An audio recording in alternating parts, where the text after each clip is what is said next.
Police issued the final 72-hour notices today at Windchime Park, with the notices expiring Thursday. The city aims to start enforcement by the end of the week, but where is next? Action News Now reporter Chloe Curtis shows us how neighbors feel and where the homeless might be headed to. 7 days ago, police issued notices to those living at Windchime Park.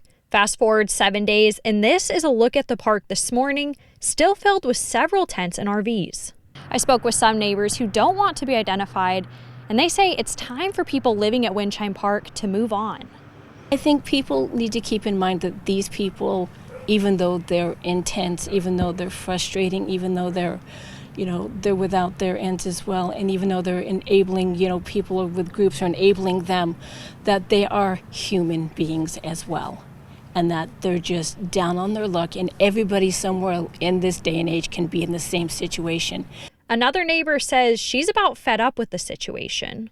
We all live by rules, and they choose not to do that, so how much compassion can you have for that?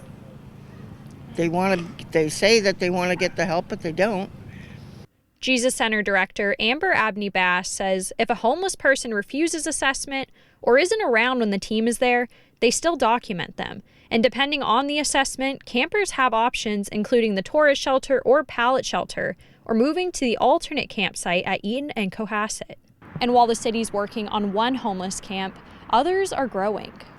Like this one along 9th and Hazel. Neighbors say just a few months ago there were 2 or 3 tents, and now there are more. Everyone's got pretty positive attitudes on what to do, but it's the way how to do it. It's hard to find some type of a consensus of what to do with all these situations. It's all throughout the county and through America. So.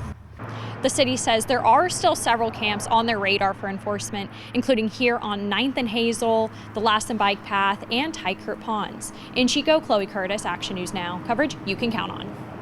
As of Friday, Abney-Bass says 12 people have moved to the pallet shelter from Windchime Park, and there are currently 57 open beds at that shelter and 19 at the tourist shelter.